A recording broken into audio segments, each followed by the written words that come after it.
Or I remember this one line from this article I read once. So sometimes you don't remember things correctly, and that can be misleading. We must eliminate misinformation, James. We must be warriors for the integrity of information. Noted. Well, it's about to start. 10 seconds to go. Renegades versus TyLoo. Renegades on that CT side and TyLoo on the T side. We saw TyLoo struggle on this T side massively yesterday against Optic. Will they have a renewed look, a rejuvenated look here today?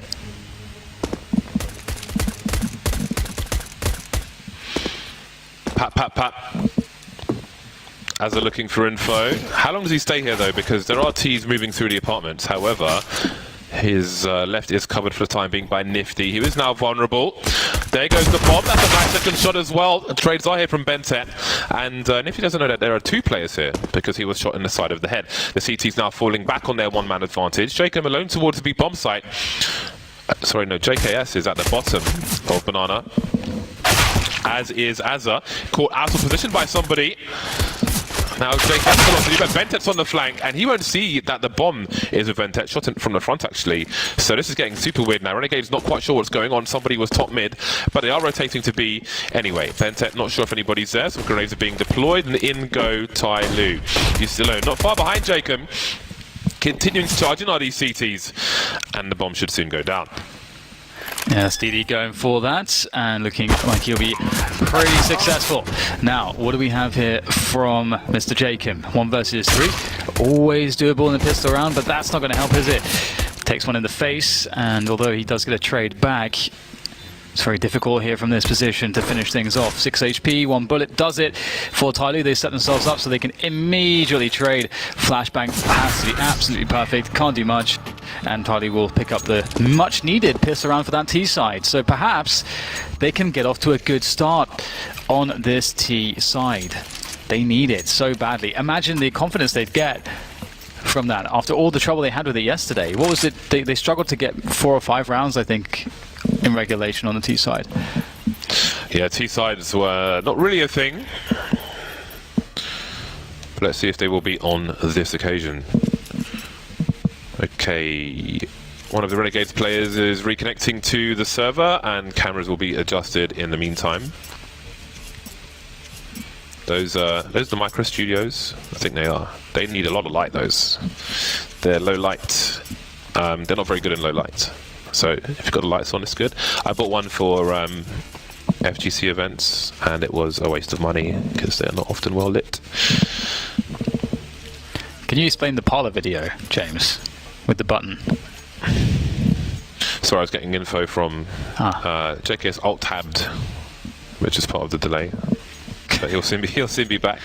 I hate an alt tab. It's like the one thing you can't really unbind. If you have a programmable keyboard or certain gaming keyboards, you can disable the left Windows key.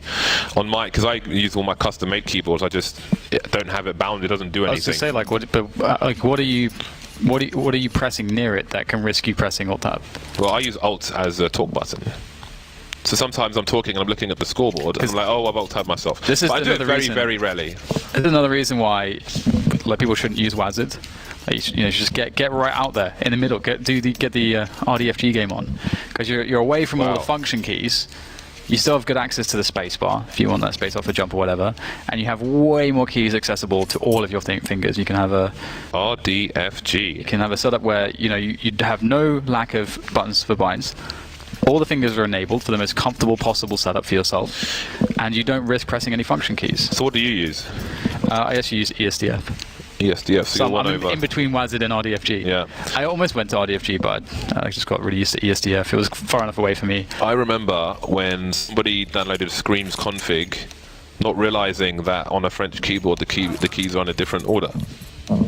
And he was like, oh, I feel like I'm playing better. The finger positions are kind of weird, but I feel like I'm playing better with this. And people are like, dude, he's basically playing WASD, just the keys are in a different place and you're going to kill your fingers doing whatever. That was so funny. It's really interesting. One of the best aimers, maybe in fact the best aimer of all time in Quake, a player called Toxic, he used a mouse 1 and mouse 2 to go forwards and backwards. And I think it was Z and X to go left and right. and spacebar to shoot. I think it was alt to shoot. It was just like a really weird combination. Anyway. Holy. But he was like the best aimer historically, so you can't really. You're like, well, I guess it works. It's very old school. I can go into why he would have had that. I think that's like a Doom thing. You'd go forward and backwards with the mouse. But anyways.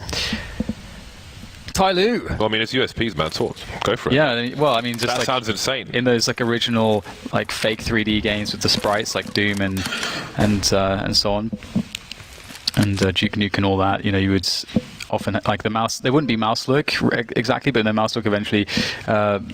Before that came in, you'd have a mouse and you'd press like mouse 1 and mouse 2 for forwards and backwards, if I remember correctly. So that's maybe one of the reasons why. That's really old school. But there is definitely one additional interest. I think the most interesting thing about that setup is having fire not on the mouse. Because if you think about it, if you're in Quake, it was more relevant because you'd be holding the mouse down whilst you're gripping the mouse and tracking. Because let's say you're using a lightning gun, so you're constantly depressing and aiming at the same time, which creates like additional pressure on the mouse, which may actually throw off your ability to seamlessly track as well as shoot. And so disconnecting those two things means that you just have a mouse control with consistent pressure all the time, and you're not having to exert additional pressure with the fire button. So there is a benefit there. But if you're using it to move anyway, isn't there pressure regardless? Wait, squeezing. You're squeezing. So squeezing on a gun trigger, but I think that's what you mean, actually. Yeah. I used to have a habit. I think this is a common thing that people have. Well, let's see what Jacob can do here, actually. As they move away from his position, and it's over.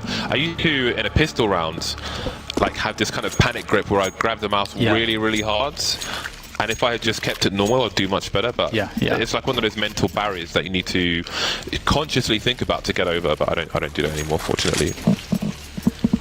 Yeah, it's an interesting one. Yeah, you get like tension. Mental tension transfers into like physical tension on the mouse, just over gripping. But we're into the buy rounds, so no more speak of mouse nonsense. Or, well, a lot of sense actually there, but execute on the AWP. And Nifty going deep immediately. He does not care whether or not TyLoo have an AWP here. He sees the lack of challenge and is willing to have a look. So now we look to see if Renegades will go for the kind of aggression that we saw from Yugi. And here this is a start from Yustilo. I like that play. You can see how he's covered from Nifty, backing off, and he leaves Yustilo exposed at the last second. He had to move to allow Yustilo to leave. So that's really unfortunate timing for Renegades, but maybe Yustilo going into a forward position to catch the T's, setting up for the double peak. The idea was pretty cool from Renegades, but they haven't quite hit the mark on this first buy round, having lost a player after taking one. It's an interesting spot from TyLoo. It's a great position to be in on as a T side. Minute left, 4v4. Lots of nades.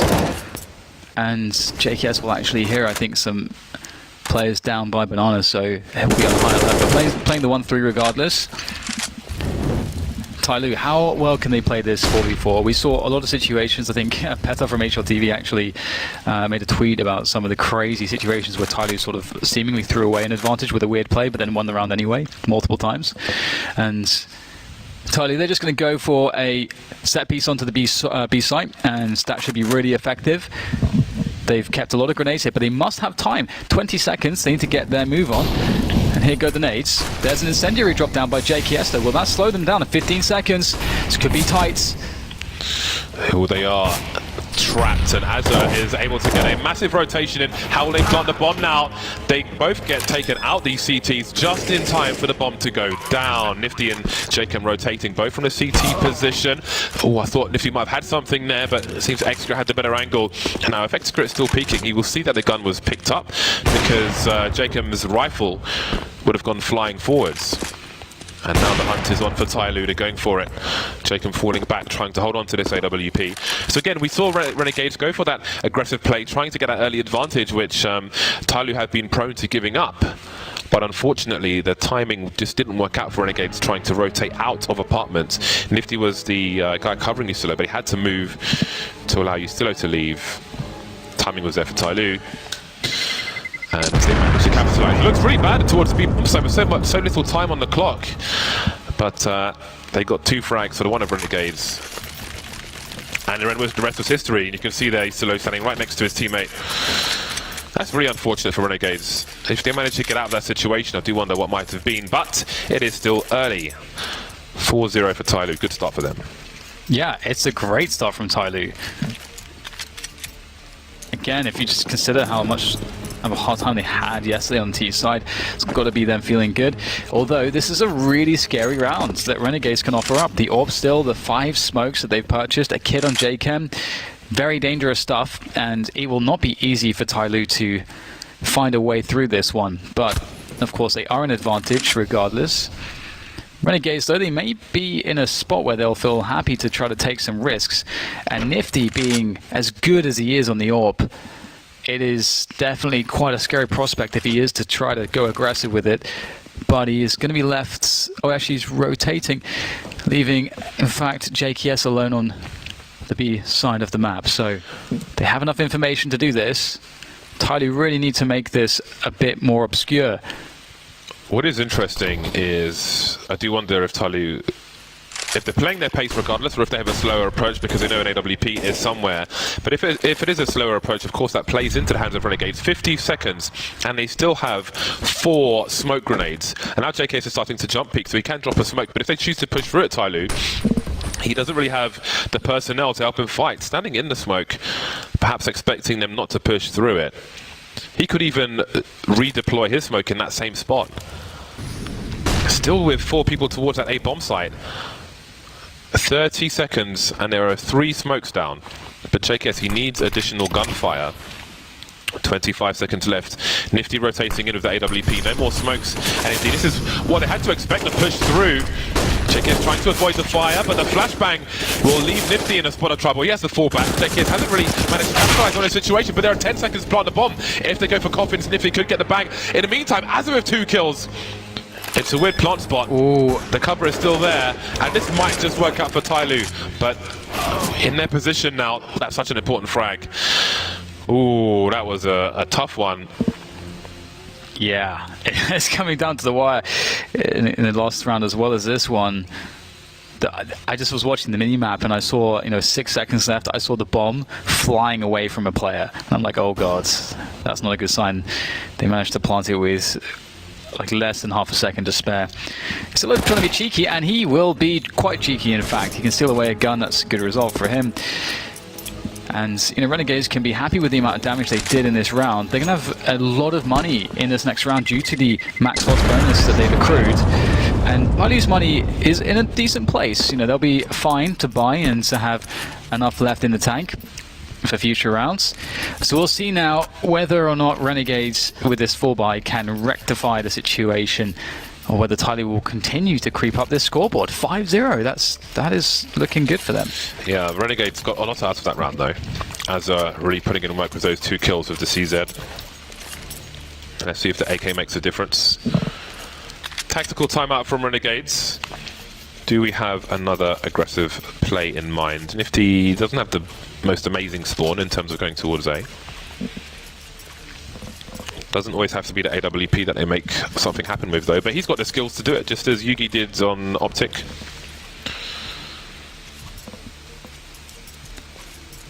So let's see. There's Nifty spawn. Can spawn closer to the corner, kind of where Azza is. That would have been slightly more favourable. Does he choose to jump over again? He might not re-peek. Surely he won't re-peek. He will. Because he sees players there, so I'm thinking if he sees players, he doesn't re-peek, but he'll re-peek regardless. Jacob's been picked off towards B very early on, but there are 2 more CTs here. Oh, looks like there's a big gap in the smoke. Regardless, it is an angle you can just try to take a pot shot through, but perhaps Excrete was not needing to do so with that gap. And speaking of gaps and smokes, that's an interesting one. Looks like a pretty big miss. But a 5 versus 4 is strong here for TyLoo. How does the smoke end up there? I don't know rightly. So perhaps maybe it was thrown from the bottom of the T-pad or something. I'm not maybe sure. Someone jumped by accident. I don't know how else that happens. Anyway, TyLoo continuing to establish control of Banana in its entirety. standard stuff on a T rounds.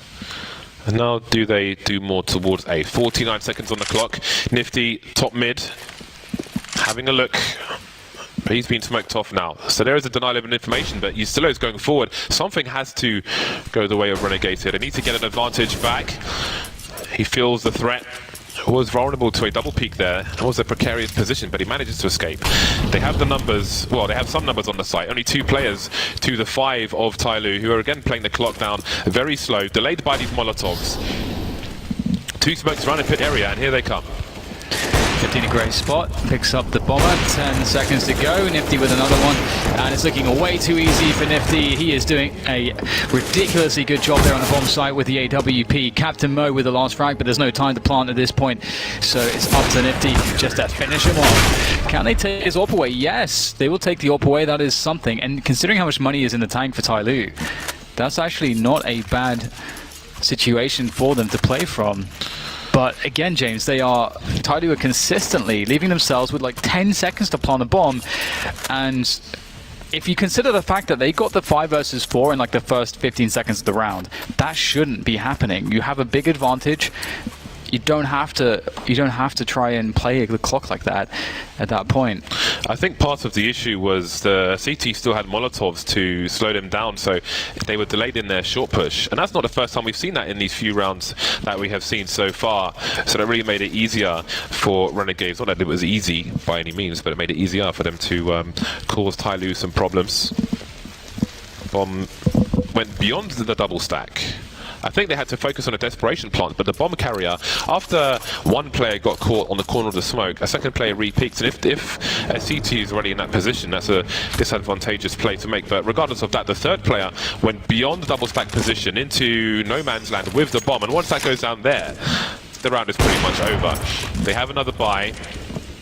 It's not the best buy from Renegades, so if TyLoo can win this round, then this could be a very bad half for Renegades.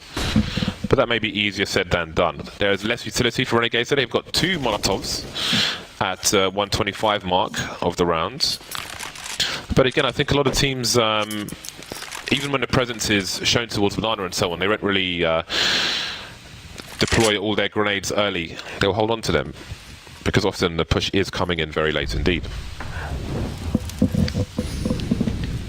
It does afford TyLoo the ability to perhaps catch Renegades off by dramatically switching up their pace. If they hit a really fast timing, it would be likely unexpected by Renegades. And Bente walks in to the B-bomb sites, picks up a headshot, collects J-Chem's scalp, and just moseys on back down to middle to rejoin his teammates, leaving one player on Banana. TyLoo keeping that option available as they fall back, but they didn't fully clear middle. You can see there is still a player in the cubby, which is Azza, who will likely discover that nothing's really happening there soon enough here for Renegades. There's a flash for Azza to peek. He sees nothing. So now they rotate towards B. But TyLoo are actually going into A. They've actually worked this out perfectly. They have completely fooled Renegades. Caught on rotation. Nifty has to just clutch this on the bomb site. Gets the first one. What else would he find? Nothing. TyLoo smoked off from the arch position. There will be a gap, but you've got to be careful about standing around those, especially when the pit is in control of the opponents. DD and Captain Mo in that position. Now, Renegades, how much do they invest into this push? If one player gets taken out, that's got to be a save immediately. The clock is ticking. They don't have... Oh, sorry, TyLoo has a kit. You really have to wonder, if they push, they lose everything. And there we go. Should be a save at this point, but they continue to push. Point of no return. 3 AWP frags. You don't... Okay, they swap on out. Really smart. I was about to say, you don't want to take 2 AWPs into the next round. And that is the Renegades economy wiped out. I really wonder, just as a quick thought, did TyLoo decide to go back to A because they heard the pop flash from the CTs for information and figured, hey, they're playing information and they're going to see there's nothing in top mid. If we just rush back in top mid now, we're going to catch them rotating away from A. Because if that was like a split-second call, that's genius from TyLoo to pick that up straight away. So they've gone for the fourth buy, Renegades. Apart from Nifty, of course, who always saves for the AWP.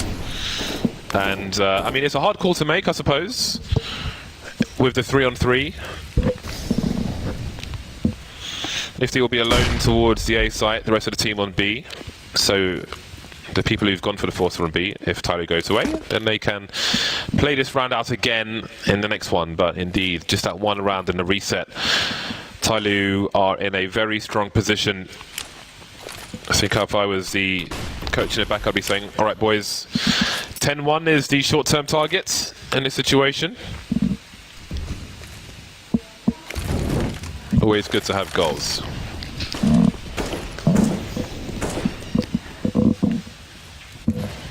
So right now for TyLoo, they're just working on sticking together and moving up the arch side as a big unit.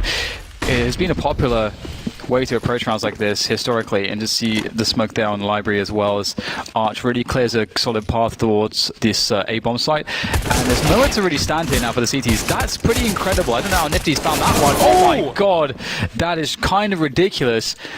I don't think it's going to amount to all that much, but... Well, I mean, look at the utility on Renegades, though. They've got smoke grenades. They can smoke off the pit position and really go for this. They can use these smokes to get into this. I mean, they have to go for this now. 4 versus 3, fully equipped on a force buy at least.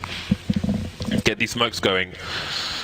And, I mean, they have little to lose at this point. Having a look. Down go the smokes around that pit position. It's going to force TyLoo forward because they don't have the numbers. Executor on the high ground, trying to do what he can, and the trade frag is there from DD, and that might be the crisis averted. I think it is. Another round in the back for TyLoo. Yeah, that was another good round from them. What a great job from Nifty to get the second frag.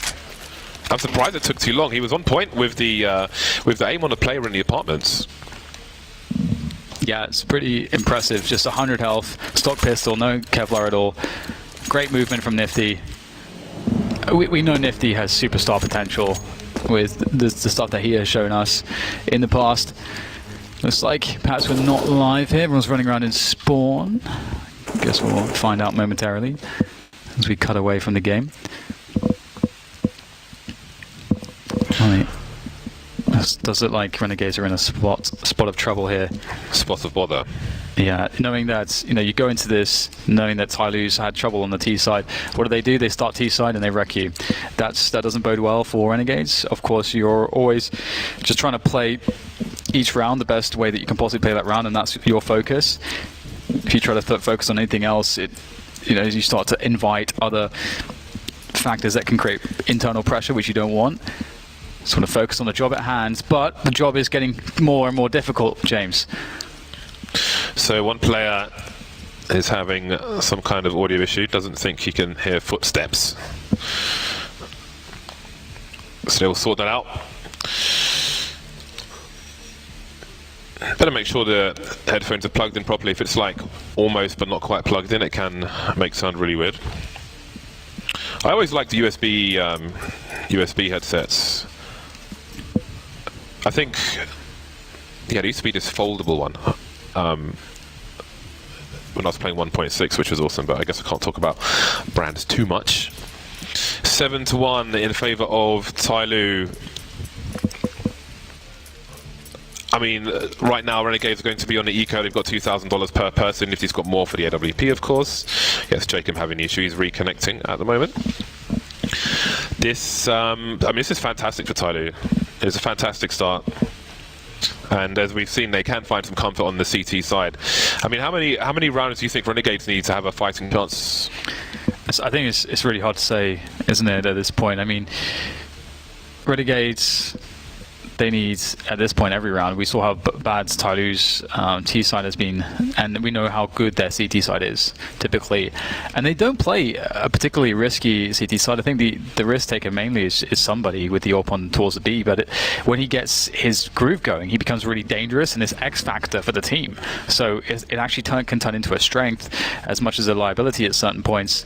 So it's definitely going to be really tough, and Renegades need to find some confidence, because when you move on to that T side, you have to have that confidence to take those peaks and the confidence to be able to make those big plays through these choke points, and that's a different kind of style of play. That's a different kind of mindset versus playing the CT side where you're more defensive and you can piece together the situation more. T-side can be, that's why TyLoo sometimes are really cool on T-side, because they're such a momentum team and their aim is savage. Yeah, they've really capitalised on that pistol round that they won. Renegades, by the looks of things, will really need the pistol round on the second half, and they can still pull a reasonable score out of this half, of course. After this eco, presuming they lose it, there will still be they can still get to 7 rounds. So, as bad as it looks now, doesn't mean it will end in this fashion in the first half. I think Jacob's there re-logging into Steam.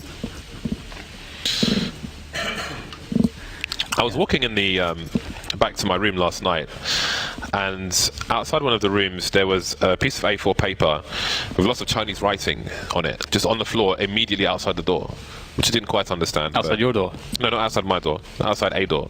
Presumably one of these players. Also, I've been told by some of our staff that yesterday when TyLoo were winning rounds, they were shouting Harosh, which is really funny to me. That is very random. That's awesome. Apparently somebody was shouting Harosh when they were winning rounds. And for those of you that don't know, Harosho is kind of like, come on! That's what you probably more commonly hear the CIS teams shouting at the end of a 1 round. The funny thing is, lots of teams who don't speak English shout nice when they win a round. And I think maybe that's like, I don't know if it comes from FPL or something, because otherwise how would they be exposed to it if the whole team doesn't speak English? It's just where do you pick up the nice from? But many teams who don't speak English say nice, nice. It's funny too. I mean, like if for example, it depends on like the culture too. Like for example, let's say in South Korea, you know, in the pop music has English just randomly here or there, just English words. It's global. It's called globalization, James. Yeah, and Nicholas says it's old school for non-English speaking teams to say nice, but Chinese teams saying Harosh has got to be a new thing, surely. Yeah, that's quite a strange one, but it's pretty cool. I mean, it's a sign of a more global community, which is really nice, and obviously having, you know, the Asian, you know, scene sort of integrating in that sense with you know, the professional scene from you know, the CIS region or North American region or you know, the Scandinavian region, whatever it is. It's just really cool to see. And TyLoo have, you know, they've gotten better and better over the years. Is apparently, I think, you know, we had Sponge staying on the desk because they could, where the analyst desk is, they're actually near the players, and they, okay, this is not live right now. Okay, so apparently one of the TyLoo players or a couple were just shouting help when they were getting rushed. It's just help. It's not like three going B, it's like help, which is amazing. Just very just don't ever shout that, by the way. That's like, you know, you can let them do it, but if you're playing Counter-Strike, just good information, you know, for pushing me or whatever you have. Somebody shouted help during one of my games, I would just like kill them. be just shoot so them. mad. You just shoot yourself. Here, take this. So mad. Take this help. Yeah. I'll help you out the round. It's like when you're playing with a bunch of guys and someone says like, one here. Yeah. Like, where is here? I don't know where here is. What does that mean? That's not a call. It's like they're rushing. Like, B. It's like, what does that mean? Does that mean there's 5 people B? Does that mean they've thrown a smoke grenade B? Got to be very explicit as to what is going on, because if one person throws a smoke B and you say B, and your team rotate out of position and 4 people are A, you know, no one's in for a good time. Explicit, specific. Yeah, it is terrific. Very good. Yes. Power 3s. So the round has been restored, and it looks like we will be starting soon. We are live indeed, confirmed live. Everyone's alive for now, but soon Renegades might not be. This isn't an elimination match. Yes, the loser of this goes home. Are Renegades still based in Vegas? I believe so. Yeah. Well, it is save city for Renegades in this round. TyLoo, they are looking very good to get to 10 rounds at the very least. Oh, this is how he got the pick in the previous round. Sorry to cut you off there. Yeah. Because we saw the smoke at the bottom of Banana had a hole in it, so Bentet's dropping the Molotov. Credit to Sliggy for showing all of that, by the way. Yeah, good job, Sliggy. Sliggy, the observer of this major, his first major. and he should have many more. So that's an example of why we think Sugi's so awesome, because you see the build-up of a round. Bentet throwing the Molotov to stop the smoke grenade doing its proper job, so X-Script can hold the angle, and it goes towards Khan. Yeah, we're safe, we're safe. Oh my god, I'm dead, what happens? Yeah, that's pretty awesome. I did wonder, because of that gap, before, I was like, it seemed like he got, was it like a lineup through the smoke, or was it, oh, there's a gap, was it the gap? Yeah, so, that's what a smoke, I was like, why is the smoke so now it's confirmed. Like that? Sliggy confirmed.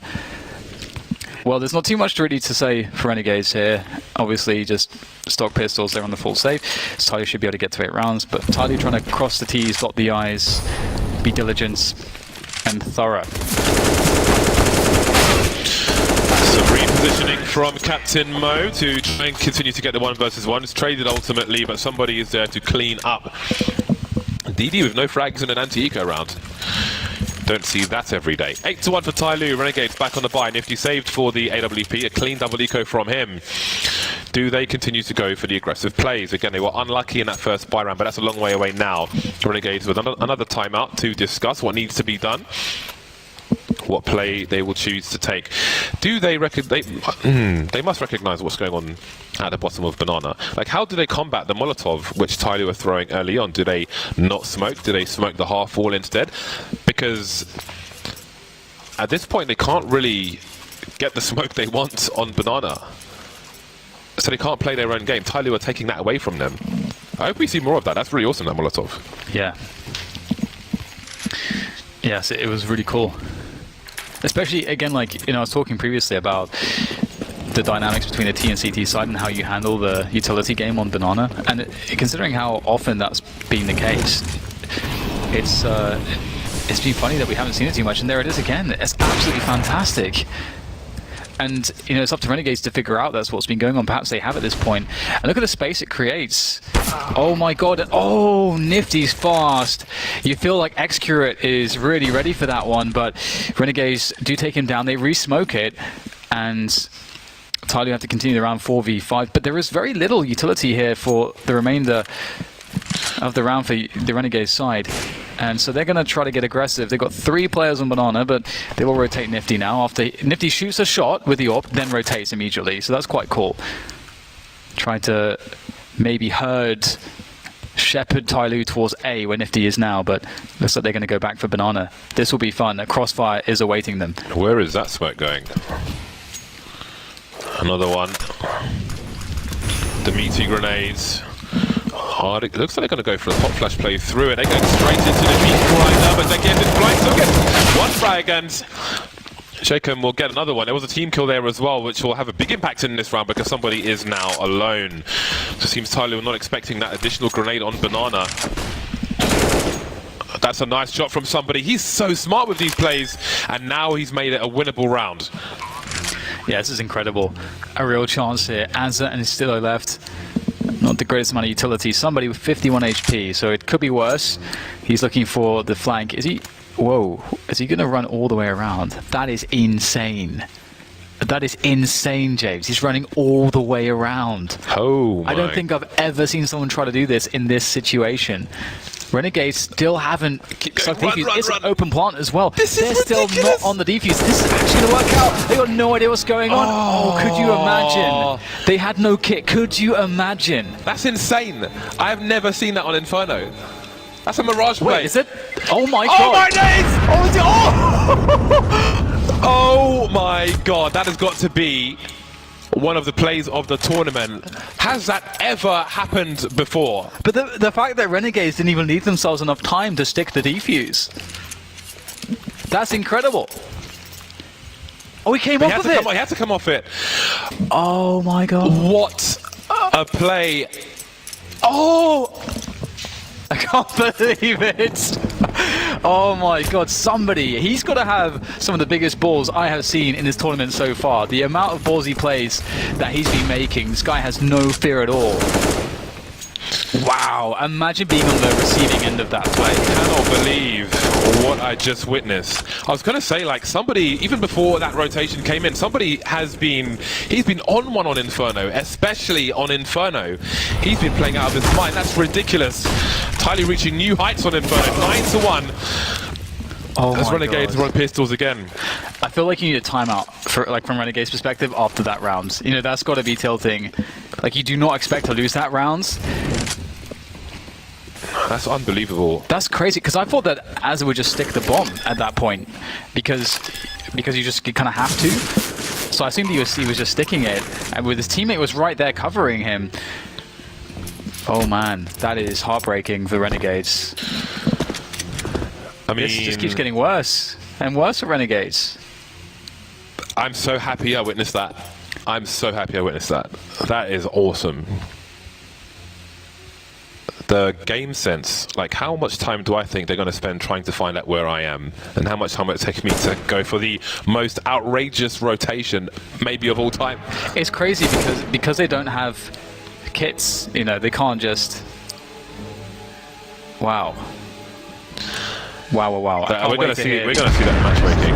Yeah, I can't wait to hear the interpretation of all of that from the desk later on. See, like, hear their thoughts on it too. That is like one of those moments which can break a team. You know, that's an incredible play from somebody. But that's TyLoo as well. They are unorthodox, and that is taking unorthodox to a new level. It's amazing. Yeah, it's like the open. He has the open plant. Was that the plan all along? You know, he goes for the initial frag, you know, shave off the numbers, finds a 1v1. That's what you have to do. Successful, open plan, and just immediately makes the call to go all the way around. That is so impressive. But let's not forget, when he pushed through the smoke with a pop flash and took out that player to give himself a chance of really winning the round. I don't even know, man. I don't even know. TyLoo is smashing their own glass ceiling. Smashing. Well, Renegades now, the pressure really is on, because they are down 1 to TyLoo's 10, and they need to get at least... They really need all the remaining rounds. Let's not sugarcoat this, that, you know, 3 rounds will be okay. They need absolutely everything. TyLoo are showing a lot of confidence right now, and they are a confidence team. And their CT side is definitely strong, so we'll see if they will compound that confidence into more crazy and successful plays. We'll have the fight over middle here. Nifty is close. Resmoking and staying close. Will he be successful though? Maybe trying to block. And oh, it's going to be a balcony pop here. Renegades have 4 players towards A, so Renegades should have a good defense. My God, the damage from the grenades is enormous. Okay, TyLoo are getting it handed to them in this round. And this is, I mean, Renegades, they need rounds badly. There's only 4 more to fight for. Still Azza and Nifty lie in wait. In 2 minds, Yusilo, but he'll get a frag and compound the problems for TyLoo. They didn't really have position in this A push. Somebody looking for a flank, and with 4 people towards A, maybe he could find something. JKS jumping, peeking, but no. 42 seconds left, and TyLoo will concentrate on this A bomb site. There's a kill, no trade frag, and JKS going back towards the B bomb site. Renegades don't quite know what's going on, and now we've got a 3 versus 2 situation on A. You just don't want to count TyLoo out, do you, at this point? Given everything that's happened, looking to creep through CT. It can always be difficult. They don't have time, really. They have to run all the way. This is so difficult. Right now, all Renegades have to do is just play the delay game, and they'll force TyLoo into an impossible situation, surely. Flash up high, easy peek. That's the bomb down on the ground. There's no time to win the round at this point. Renegades have done it off the back of a very strong approach. Actually, it was a very good round from Renegades. And they'll pick up 1 more, but they need more than that. They have to replicate this success repeatedly here. The half is nearly over.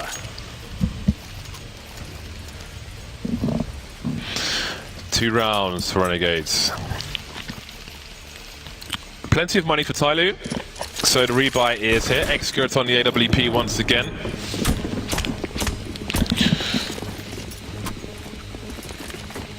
So the internet tells me that Get Right did a rotation like that a few months ago. Props to him. Excurate ready for Nifty, waiting for those aggressive plays. So perhaps TyLoo have learned as well from the shenanigans of Optic on their CT sides in the previous Inferno. That is not the start that Renegades wanted. Perhaps trying to capitalize on perceived weaknesses on TyLoo's T side, but maybe some of those holes have been plugged by the Chinese side. 3 CTs towards the A bomb site now. JKS on his own, top of banana, having a look, see what's going on. And TyLoo will try to force back the CTs, try to deny them information. You see as they're trying to block, create a gap, and he will do that. It'll be good for close range. Captain Mo's got to be careful. That's a big headshot from him. 3v4 now for Renegades. Out goes JKM. Decapitates Captain Mo. But he has 3 members left here, ready to capitalize. DD finds the opening at a clear A bomb site, and the bomb will rush into position. They've got 2 smokes. They can just lock off this A site. I don't know if there's a way back in here for Renegades. JKM, can he find something before the smokes bloom? Looks like that's not the case. TyLoo making it safe, and that is the GG for this round, surely. However, Renegades, do they feel as though they can give up rounds? A 2v3 after plant is so difficult. They need rounds so badly. Their money sucks so much. There is just no easy decision at this point for Renegades. Everything is just desperation mode. TyLoo are having a hell of a game at the moment. And I think a lot of us are waiting, like wanting to see a lot of play out of somebody still. Because after that clutch, after, you know, thinking about what he was able to accomplish yesterday on the CT side, who doesn't want to see more of that? He is an absolute maniac. It is fantastic. That is some personality to get behind as a fan. That's really awesome to see somebody make crazy plays like that. Jeez. There isn't even time for Renegades to reel from that one round because they are 9 rounds behind. Says Azza blocking the smoke, but Mo, I don't even know what he sees. I can't see what he's seeing. Cool, blimey. 11-2 for TyLoo. Elimination match. Loser of this one is out of the FACEIT London Major. And TyLoo looking strong at keeping their chances alive. And they would have one more match to win if they want to make it to the next stage, but we're not there just yet. Renegades kicking things off with a decent amount of utility, but they're lacking the AWP and full rifles here. 2 SMGs instead of the M4s. Not ideal. TyLoo looking like they want to set up that mid take, and there's 3 players. Renegades have a good setup to defeat a top mid take. That's where the rounds could start and also end, on that top mid position. 4 players there now for Renegades. TyLoo are going into the Lion's Den, James.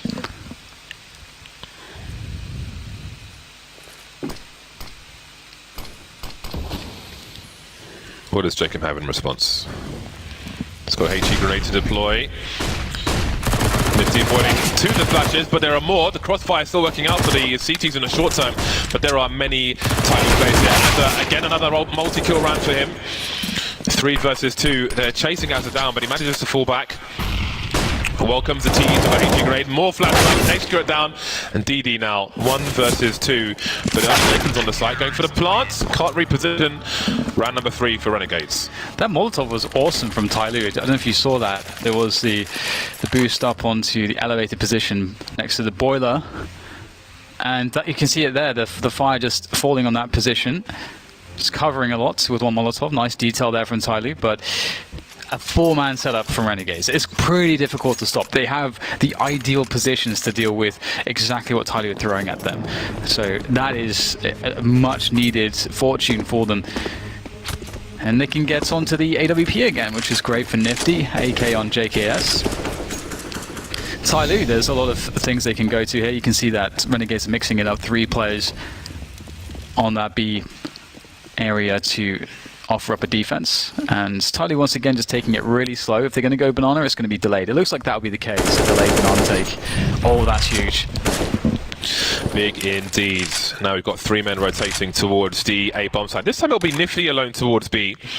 They are changing things up. It's been JKS on his lonesome round after round, but Renegades are trying to adjust in this last round of the first half. Bentet's still waiting on T ramp with the bomb, so this may not necessarily be a B play, but obviously they've got no control of Banana. There's no smoke there. DD taking Jacob out, and maybe that will encourage them to press on. Bente now collecting the bomb, but if Nifty starts to move forward, there may be a really weird situation as far as the bomb is concerned. Plenty of time though for TyLoo to continue to press on in this 5 versus 3. Captain Mo waiting for the smoke to go, and then as a top mid, but there's so much to do. He can't get a multi-frag this time. We see Nifty fall to the floor. The last frag from Bentet for a 12-3 scoreline in favour of TyLoo at half-time.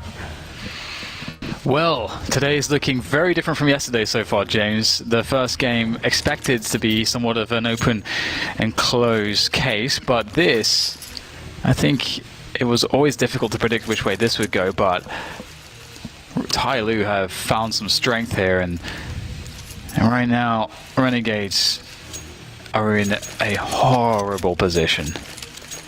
And they need to show something that I don't know that we've seen from Renegades in a long time to actually bring themselves back in this particular instance. Because TyLoo, they're just such an electric team. TyLoo do not seem to have any issue throwing their all at any situation.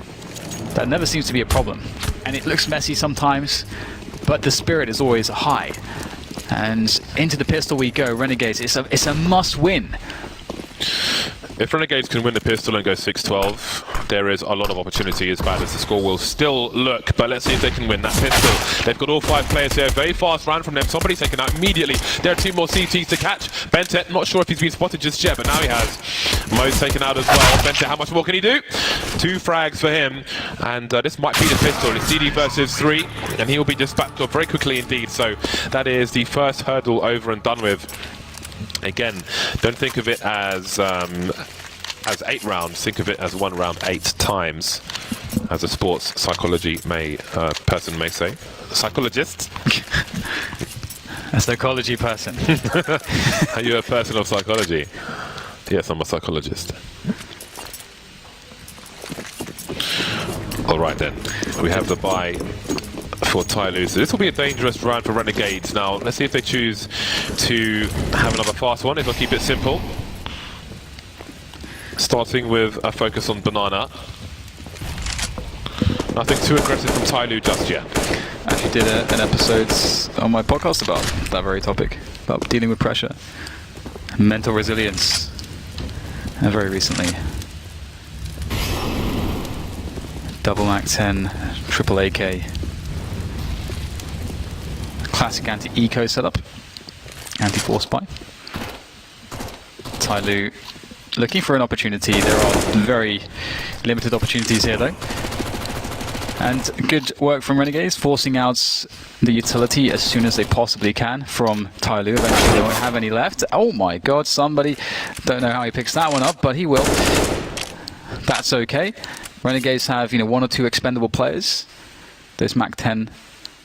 Those Mac 10s provide that, and we'll see Renegades switching things up, going towards A. Now, Captain Mo has had some crazy deagle rounds.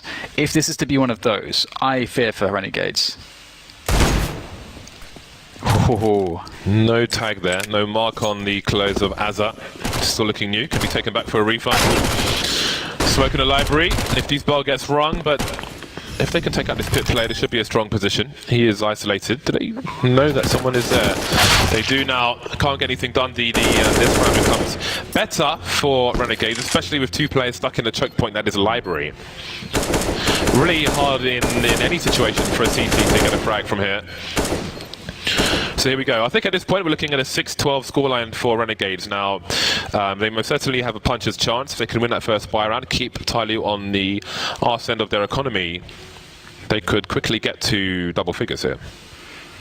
Yeah, it's definitely doable, and it's, I think, a pretty good circumstance for us as viewers, because we'll get to see more play out of TyLoo on their CT side. They're a pretty exciting team, and I think the shenanigans we saw from somebody with the AWP on Banana yesterday was just it was just outrageous. It's just, you can't, it's one of those things where you're looking at it like, this is just insane. Why would someone ever be doing these things? And he's loving it and getting away with it, and that's just so fun to watch. And so hopefully we'll get to see some of that. But for the time being, it is, of course, still safe territory for TyLoo. Hopefully they'll just run down middle, James, and just get it over with. So we can get into those AWP buys. Will they have enough for an AWP? Excurate will. But no one else. He will have money for the AWP. I don't know if he'll have money for Kevlar, though. But we're not too far away from finding out. Well then, assuming we make it to 612, what are the targets for Renegades? Break the first buy. Break the first buy. Get 712. You've got 1 eco. Get to 812. It's a long road. It's an arduous road, but it is doable. Excuse me. As you can see, Jacob has his headset off. He's having fun with audio. So perhaps he is rebooting his game or something. He's not on the server right now. And now he is on the server. Boom, just like that. I really want the Krieg racing skin. But there are no minimal wear on the market, which is probably a good thing because they're really expensive right now and I have no self-restraint, Dan, so... Indeed, indeed. It's interesting. You know, one of the things that makes life difficult for Renegades when they are in positions like this is, you know, from a psychology perspective, one thing that's very helpful is having reference points. So let's say you're a team that's, you know, won a bunch of championships. Sometimes you just go on this crazy streak, and it's very difficult against, like, it's very difficult to beat a team like that because when they've had so much success, they've got so many positive reference points mentally that it's very hard to push them into a position where they don't feel like they can just always win any situation, no matter how bad it looks, because the positive experiences are overwhelming against the negative ones. And then when you're in a situation like Renegades are, they have so many negative reference points, and that it's very difficult to, in a game that's so based around confidence, it's very difficult to keep grounding yourself into a position of confidence and into a position of finding those positive reference points, because they are so few and far between. So that's one of the challenges that a team like Renegades has, and it's one of the reasons why teams switch up lineups, because that fresh start kind of like cleans the slate, and you feel like you can just let go of all of those past troubles that you've had and reinvent yourself. And so that's one thing that Renegades will be probably fighting against at the moment as well. I think pauses like this actually hurt them more than help them. I think in terms of players and changes, I think we've seen with some teams where they will change one player to try and fix something. But part of the problem is the general approach of the team, which won't change because that person won't have a significant voice, assuming it's not an in-game leader, for example, versus changing two at a time, where together those two voices will have more respect and impact in a team, and then you can have a greater change to your identity. So I think that it can take longer for a team who are having a lot of difficulty to improve if they replace one player at a time versus two, where you can really become something new, as opposed to the same with slightly more shine, if you will. Yeah, I think, you know, it also means that it's much more likely that you'll switch roles up in a team as well. So you won't be sort of just stuck in this cycle of something that you've just been doing all the time. You're sort of forced to learn some new patterns, learn new behaviors. You're forced to put more work in, and that can also be really beneficial to just sort of help you remove any of the bad habits that you may have picked up that may have been sort of cemented. What's interesting about all these Infernos with Renegades that we've seen so far is that I don't think Inferno is the best map for an explosive sniper like Nifty. So obviously I think the more open maps we would see him able to do more, which can be an issue for Renegades. He's still top fragging for the team though, with 13 kills at the moment. Well, actually that might not be correct because their round needs to be restored. But I'm pretty sure he's doing well. But only 5 rounds. Only 5. Man, this for me is just it's just killer for Renegades. Pause like this, even though they're in the better position. I mean, for them as well, like, you don't really want to sort of zoom out and think about the whole situation. You do just want to think, okay, we're playing an anti-eco, and in some cases, you want your leader, he's the guy that calls and says, okay, we're running this type of an anti-eco or anti-force buy round, and so they just know, like, all the players just know what they're supposed to do. I think you just want them to sort of shut their minds off and just go through the paces, and but when you have spots like this where you can't even talk really, like, you're kind of forced to kind of soak in the overall picture of what's happening, which is a potential early exit for the team, and how much fight do you have, how much spirit is left. What if you could have a device on your table to keep focused, to keep zoned in, like a Rubik's Cube, or I used to go into Barnes and Noble, right, because they had this section with puzzles, and they had these puzzles with varying difficulties, which were really I'd always pick the hardest ones because I'm not 10. Well, what you're saying is a really good point, because I think people actually mistake it. Like, meditation is actually just a form of focus. Actually, people think, you just go really mindless and stuff, but it's actually just focus, and just being very focused on one thing specifically, and just letting all the other thoughts just like pass you by. So you stay very grounded. And so I think that is actually something that could be really useful. But we don't see anyone do that really, do we? No. You're ahead of the game, James. You're ahead of the curve. Yeah, I'm big on mental stimulation, which is why I keep learning random things. Completely random things. There's I've always wanted to be able to drive like one of those JCB digger things. And in Las Vegas, there's a place where you can go and drive one of those and just like dig holes and just move dirt and stuff. I feel like I want to do it next time. You're just, without realizing it, you are preparing yourself for the zombie apocalypse. Slowly but surely. You haven't done anything survival based yet, though, right? You wouldn't be able to survive if you're dropped in the middle of the Amazon, you wouldn't be able to survive, right? Sorry, Dan. I just got an update. So it appears to be an issue with the major client itself, and as I understand it, Valve are connected to his computer, fiddling about with things. So, so it is a client thing. I wonder if it's like they have like some remote desktop thing going on, or how they do it. But they're in there with the screwdrivers and hammers and things. What were you saying about zombie apocalypse? I was just saying you're sort of inadvertently, unknowingly preparing yourself for it. Although you need to pick some survival skills, like learn how to survive if you're dropped in the Amazon with a knife and nothing else. That's all you need. If I was dropped in the Amazon, I'd be terrified, because if I come across one of those uncontacted tribes, they're going to kill me. Yeah. Without a moment's hesitation. I'd be more worried I about am going to be murdered immediately. The snakes rather than the cannibals and the various insects and diseases you could. The funny thing is, like, they would kill me, but I'd probably kill them as well, because in the sense that they don't have the immunities that we do, which is why like there's an island just off of India which has a tribe in it. And I think like one person went there. I think he got murdered, but also like loads of them died because they don't have the immunities that he has to things that he might be carrying. So yeah. So yeah, if one of us is dropped in the Amazon, then just like everyone's going to die. And as we were talking about like sports psychology and stuff, you can search DDK Talks Esports. I go through some stuff like that, and very many other topics around Counter-Strike and esports might be interesting if you're looking for a podcast related to esports. Should I get the self-promotion out there, James? I usually don't do that at all, but... No.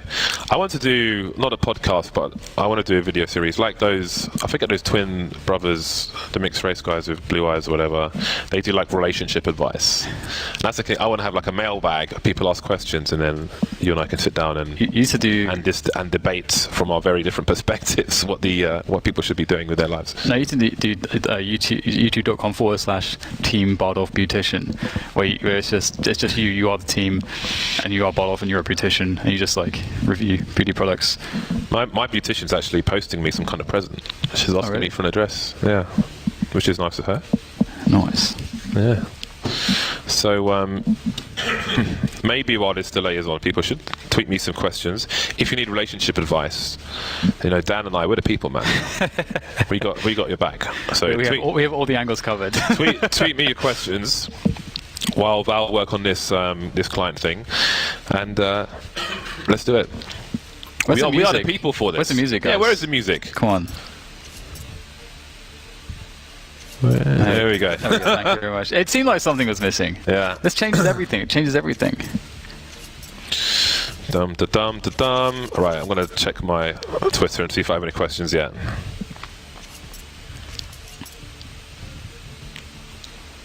It's taking a second to load. Yeah, feel free to engage with us on the tweeters at DDK Esports, at James Bardolph. Send us questions or whatever you want. We've been sent many weird things. You can't surprise us at this point. I've been on the internet for too long to be surprised You have. by anything. I've been trying to tell you. So, I just meant in general. But it's crazy. It's crazy. Okay.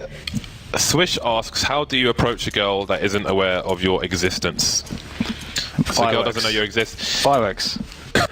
Okay, Dan says fireworks. I say it depends. It depends on the situation. You've got to give us more detail, like where is this person, and how do you, like, is it you in like a school, work? Is it a person that works in a store, something like that? Humor's always good. Hopefully you have some. If you don't, you're pretty much screwed. What about flowers? Flowers, girls like flowers. If a girl doesn't know you and you're like, hey, look, I've got these flowers, they're calling the police that. Oh, right, yeah. That's a police matter immediately.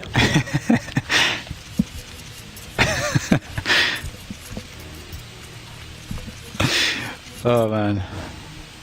The music helps a lot, I gotta say. Again, though, this does look painful for Renegades. I'd be getting out the Sudoku book right now. That's my puzzle. These questions are poverty, man. I'm sorry, but like the things I've read so far are pretty bad. Somebody says talk about wrestling and why you like it. I don't know if I can really explain why I like wrestling. I grew up with it. I enjoy the storytelling, although I think where the mainstream wrestling is, I don't think I'm the target audience for that anymore. They're not really, it's not what it used to be, so I'm more about the New Japan Pro Wrestling at the moment. So I enjoy the storytelling. I enjoy the, it's not just about like what they do in the ring, but like the character, the emotion. Looks like we should be going live in a moment, just so you guys know. Alrighty then. About a minute to go. I got a funny message from someone, but I'm not going to read that in case it exposes them. Okay. Can't you just... I like a chick who lives another state away, but she want to take it super slow. The hell do I do? Well, it's going to be slow if she's in another state, isn't it? So whether she wants to take it slow or not, it's going to be slow. Send her some flowers. Because she's miles away. I don't know, man. That's a tough one. If you have distance between two people, it depends on how old you are, how much money you have, if you're able to move or not, how accessible you two are to each other in terms of, okay, I've got the weekend off, I can go here and do this and do that. At least flights are cheap in America, so you can hop around, or relatively cheap anyway. So, yeah, it depends on how much you like him. But it sounds like he just wants to get down, so you better get some lyrics, boy. That's a good way to get girls, James, to become a famous rapper. One guy says how to do long distance well. The way you do long distance well is by not doing long distance. Yeah. That's the only way. Yeah. Long distance is pretty rough. Quite simply. You have to make sacrifices. You've got to pack your bag. It can't be long distance forever. That has to be the goal. I don't think it can work forever. It has to be the goal that it's not going to last for. It has an expiration date at some point. But each situation is very specific too. Okay, so a guy says, a girl seems to... Wait, no, never mind that one. There's a girl at work who I think is into me. I'm into her. What should I do? You should talk to her. Not even like hit on her. Just talk. Just be cool. Yeah. And chill and funny. That's more interesting to me. Like, well, hello. I've seen you from across the room, and now I'm not across the room. What do we do about this? That's not cool, man. So, just be cool and things will come naturally, or they won't. That's Either one is fine. It's gonna be normal, right? Yeah, just be a normal person. Because I think sometimes you become infatuated with the idea of someone as opposed to what someone actually is like. I'm not saying like, well, I mean, just figure it out by being chill. Yeah, just spending time with each other is cool. Not like, hey, would you like to go to bowling? But find a common interest. Just chatting, just talking about stuff. Common ground. Maybe it's Counter-Strike. Which came first, the chicken or the eggs? I'm just going to pass on that one. Yeah, not really going to entertain that one. That's not a very good question. Trying to be smart, but it sucks.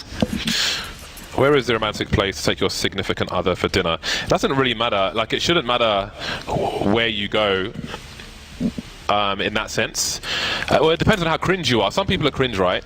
And be like, oh, let's go to this place with like candles and stuff. Like, I would never go to. That's just not me. I'm not about that life. So, for me, Bagel King in Woolworth Road, 2 o'clock in the morning, is the romantic place. Going there to get some jerk chicken, some rice, some plantain, some cocoa bread. Well, that's the thing, isn't it? It's like that question is answered by how well you know your partner and also your relationship as well. Yeah, exactly. That's how that one's answered. Yeah, it depends on the kind of people you are and the kind of places you can have fun. Like, I'm a troll, so I can just have fun anywhere and just be an idiot. So it doesn't matter where I am. So the more flexible you are, the better. We have 9 people on the server at the moment.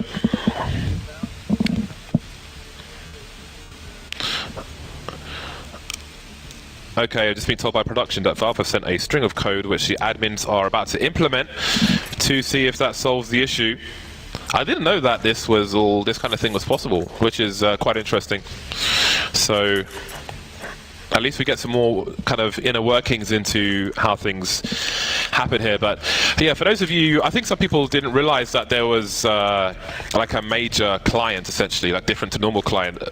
You've seen the veto process, for example, during a major. Sometimes it's been shown on camera, so that's something which isn't in the normal client. I couldn't tell you more than that because I'm not the one programming it. I don't know what else it does. I guess in the fashion in which it's tied to GoTV and how the matches are displayed and all that kind of stuff requires a special client. And that's been causing us problems. That's the special clients. It's very special, James. It's very particular. It's very temperamental. Much like yourself. Thank you very much. What else do we have, James? How do we like the design of the FACEIT stickers? I think they're cool. Yeah, I really like them, actually. Yeah, I mean, there's an art team at Valve who do their own things, so you don't really get input into how they come out. So it's a surprise to us, it's a surprise to you. But I'm pretty cool. I'm pretty pleased. I was looking at the Hellraisers one yesterday. I really like. I mean, they have a really strong red color, which contrasts really well with other, with skins in the game and so on. So, I think Hellraisers in particular often have a really nice sticker. But I think in particular their one for this major is pretty good. I like that Valve sort of just take it on themselves to just do it. You don't have too many cooks in the kitchen.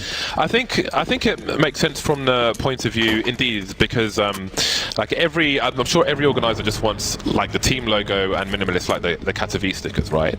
But then in that sense, they would all be the same. Yeah, exactly. Yeah. So yeah, no, I like them. I just wish that we had some talent stickers in there as well. But we're not there yet. Who knows if we'll ever get there. But that would be cool.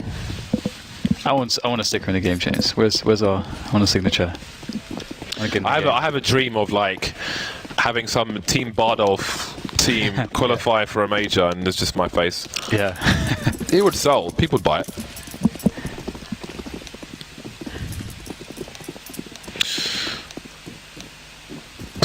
Okay, excuse me, I'm just reading. I have 153 tweets to read at the moment. But there's many of them aren't really either appropriate for the broadcast or just not good questions. Oh, yeah.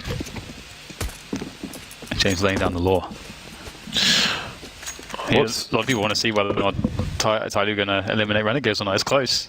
Oh, we're ready to go. Ooh, Did you have okay. something, James? You want to get something in? Squeeze it in there? Well, someone said, what's your smooth move with the ladies?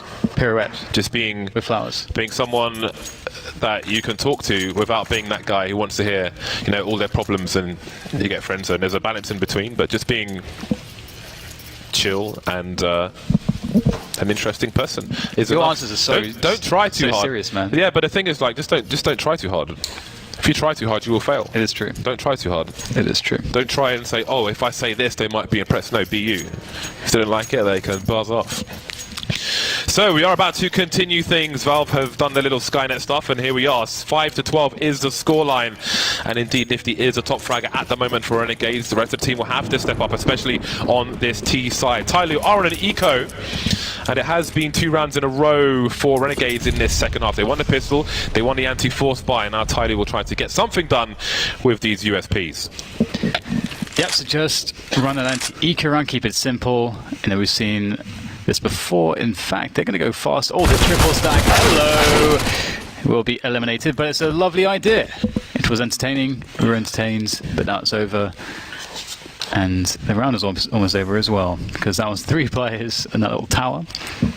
Just call in, you know, 1.6. There was no limit to the towers. You could 5 people if you wanted on top of each other. You know, skybox permitting and so on. And, well, just Bentet creeping around. He's got a smoke and Kevlar, so if he's able to find someone overstepping, going a bit too far, maybe he can steal an AK. That's what he's thinking. But it's unlikely that will happen, and so the bomb will detonate and will be into the next buy round. But that will be Renegades on 6 and TyLoo. Will somebody have an AWP? I don't think that he will. No. No, he will not. He will have, let's see, Extra's got 3250. Yeah, the Extra will have, but not somebody. I want to see somebody's shenanigans Extra, though, on Banana, man. Extra is $100 short of a helmet, but he's going to buy it regardless. Oh, of course, he's on CT side, so it doesn't matter so much. And back in the room. Yeah, James. Back in the room. All right, then. Renegades have half the score of TyLoo. They have a little momentum at this point on their side, but they have some. This is a very important round. With 12 rounds on the board for TyLoo, Renegades, one could argue, can afford to lose a round here or there, but very few, and it must be far in between. Tactical timeout for Renegades. This is their last timeout that they have available at this point. So they've got to make it work. Everybody focusing, getting together on the same page. All right, boys, let's take this. Opportunity lies in front of us. Pep talk, and then they're good to go. Okay, this is it. Renegades build that momentum. This is the chance. Accurate. Typically the mid AWP, the arch side player here for the TyLoo side. We'll have a simple passive approach here from TyLoo in this round. They won't go too hard. They don't really have the nades. They don't have the double AWP setup. I think that's when they really like to get aggressive on Banana, when they have that second AWP in tow, but that's not the case here. So we'll see a quick boost there of somebody with the M4, and oh, he's got a UMP, my bad. And we'll have Renegades maybe thinking about going pretty fast towards B. They have players to try to delay rotation on the A side of the map. See, he's still like pushing out a boiler. Oh, he's gonna get caught by Captain Mo though on the angle. That's not a good sign for Renegades. I feel like we haven't spoken enough about Captain Mo. He's been pulling out some big frags across the matches for TyLoo as well. Everybody's been delivering, really. Again, in the past, we've always looked so much to Bentet.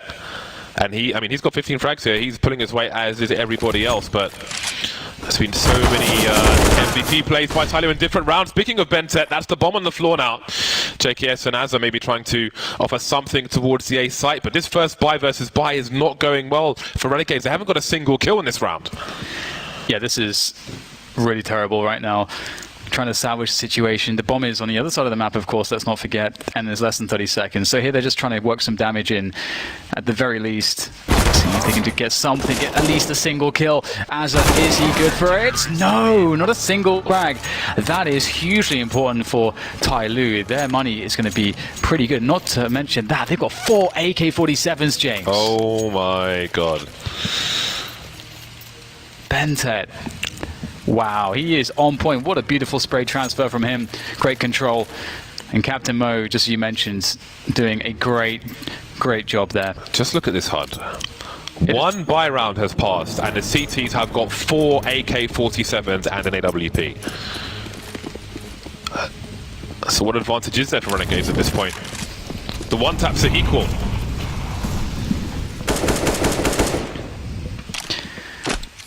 TyLoo don't have to go to the double ops just yet. They've got the 4 AKs.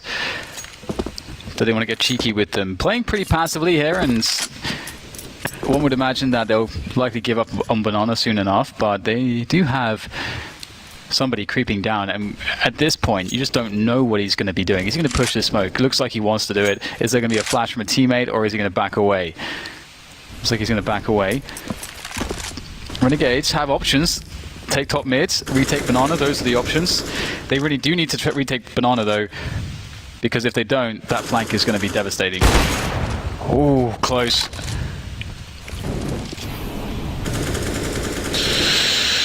Seven rounds away with Renegades. They didn't plant the bomb in the previous rounds. So if they lose this round,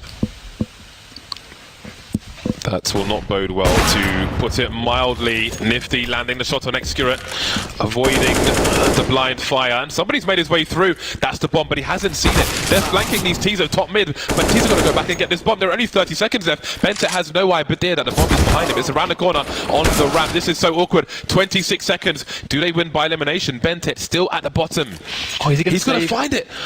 Oh, hello. That's the bomb on the radar. I don't think he saw. He must have seen it, surely. No, he's running around like God, he's got no idea. He hasn't seen it. That is such a small edge. But there's 12 seconds. They haven't got time to rotate. He's just saving his weapon. They've got to go to it for elimination. Oh, JKS, this is the weirdest thing ever. Does he know what's at stake? He must surely know at this point. Oh my god! How on earth has this happened? Bentet had absolutely no idea. He was just trying to save his gun, James. Oh my god. Oh my god. What on earth is that? I don't think I've ever seen that before. I've never seen this before. Bentet completely unaware.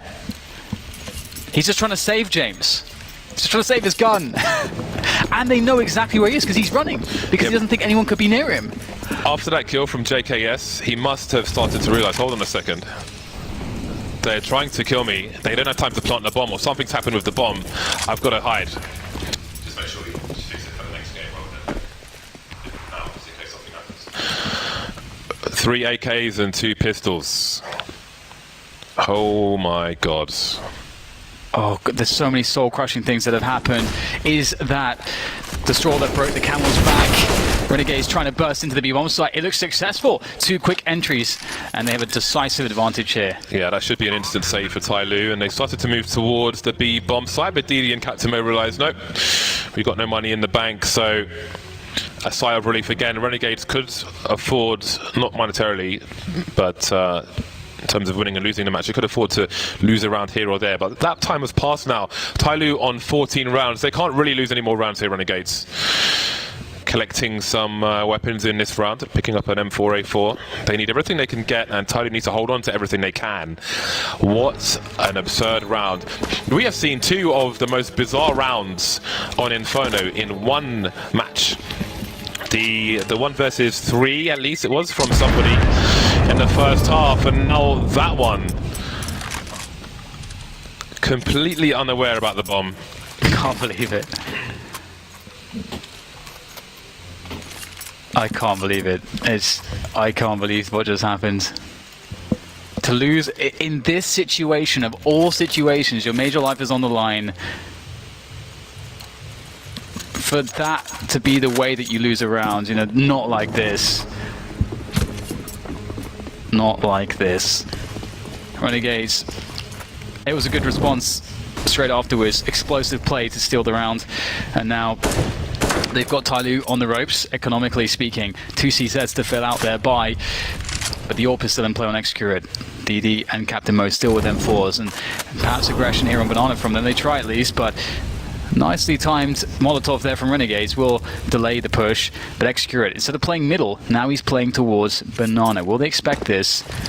that allows them to stack 4 towards A, this TyLoo CT side, giving the responsibility to the ever-sturdy Excurate, playing B by himself with the AWP. Smart stuff from TyLoo. Can Renegades bust open this bomb site, though? 4 CTs on the A bomb site. Smokes all over the place. Somebody getting around the corner just in time. Benson off to a good start. Got DD for a face up. Can he get anything done? No, there is a trade, and DD's still alive for the time being, but he won't last very long. Bomb looking to get planted. And now Excurate, perhaps it is time to save the AWP, but he continues to press forward for the time being. Is he looking for a cheeky frag, or what is he looking for? They have no money, they have no kit, so I don't know what his plan is. Azza is top mid, but he doesn't seem to have heard Excurate's scope. But this will be a round for Renegades.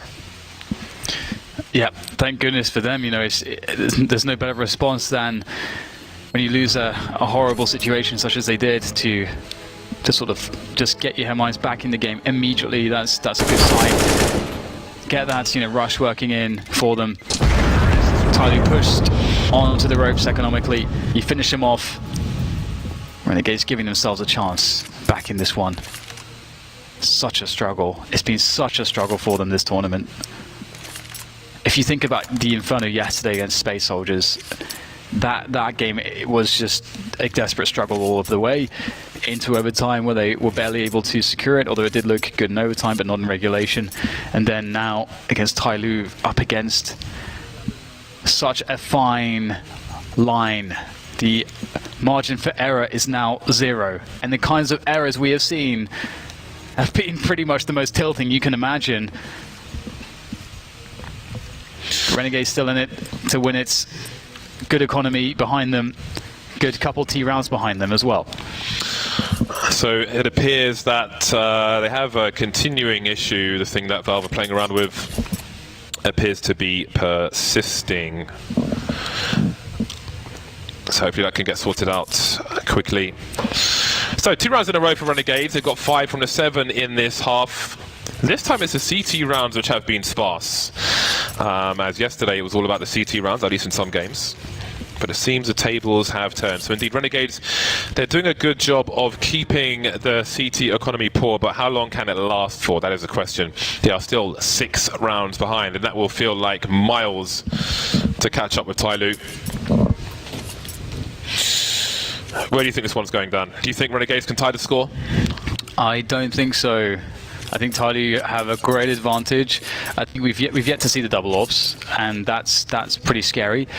However, I mean, it definitely, you know, Renegades are absolutely capable. It's just, you know, more likely for TyLoo, of course. I think I'd be insane to say otherwise. And, you know, this is a very frustrating circumstance that Renegades are under. And, you know, the delays plus being against the wall like this. But, of course, you know, to be in this position in the first place, you only have yourself to blame, of course. And people who are in worse positions, one team may be Virtus.pro, and I do have a question from Twitter, and I ask it to you, Dan. What do you think about Virtus.pro and their current situation? Do you see the legends leaving soon, such as Pasha and Neo? It's difficult, isn't it? I mean, if you look at Pasha and Neo, it depends on whether they've lost the passion for the game, you know, their identities through adolescence into adulthood, into maturity, is being defined by Counter-Strike. So it's hard to see them just disappear, and, you know, in some cases it happens, but I would imagine that they're always going to be around just because of their legacy and the history they have with the game and how it shaped them as people. And I think they have a lot of wisdom, if nothing else, to add to the game, whether it be as coaches or players to other teams. So it really depends on, like, what position they want to see themselves in with CS. But you never know. I mean, you know, Pasha has a family man, and you know, Neo obviously as well has you know, a lot of stuff going on outside of the game. So you know, I don't want to see them leave. For me, it's sad to see the passing of an era such as that. Legacies of the game, they've given so much to us from an entertainment perspective and otherwise through Counter-Strike, and I would love to see that continue in whatever form it possibly could. But another question. I am a sports psychologist looking to go into esports. Do you think that this is becoming a viable career path? Had a lot of negative reception to it. I think something like sports psychology should be applicable to anything that requires competition. So in terms of career path, I think that I don't know if it's necessarily a path per se. It's just one of many different things you can do. But absolutely, I think as we have more esports which are growing, Overwatch League as an example, obviously CSGO, with more teams, with more tools, with more backing as well, as we've seen plenty of teams in CSGO as well. I think there's more opportunity for sports psychology in general. So I mean, there's a chance you could find something. I suppose you'd need to approach teams with CV, cover letter, and so on, and maybe some kind of slides as to why sports psychology is beneficial, and availability for travel and so on.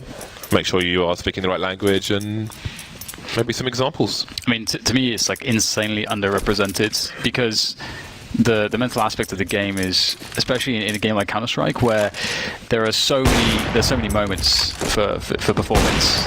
Every single decision that you make, and trying to tie in the executional element with all of the outside factors and how you deal with that. It's professional sport, and it's highly demanding in many respects. And the mental aspects of the game are the biggest edges to gain. Honestly, the mental, like, you can have a player that's incredibly talented, but if they're emotionally unstable or they're unable to deal with some of those mental challenges that you face, whether it's a slump or any of the varying other things that can affect your performance, you know, that's you get massive value from sports psychology. And the thing is that players don't have time. They don't have the time to be psychology professors themselves. You know, you need to get experts in who are specialists in their fields, and the players can do the playing, and you can guide them as best. You know, you can tailor approach for that specific person, and that's highly valuable for any team. I would be surprised. I think we don't see a lot more of it. I think that esports is actually. Actually, I don't know if unique is the right word, because you see some like 17-year-old footballers playing for national teams these days, but you have a lot of young people in Counter-Strike who have a lot to learn about the world and a lot of maturing to do. And we have a lot of young players for different teams who may have like a bad or rage attitude, or unable to control their emotions all the time when they're younger, and don't really haven't historically had the guidance, or they haven't had those sports psychologists and so on in the past. So I think in that sense there is plenty of space for that. But we're going to go to a break while this issue is being worked on. Apologies for the delays, but we will be back as soon as possible.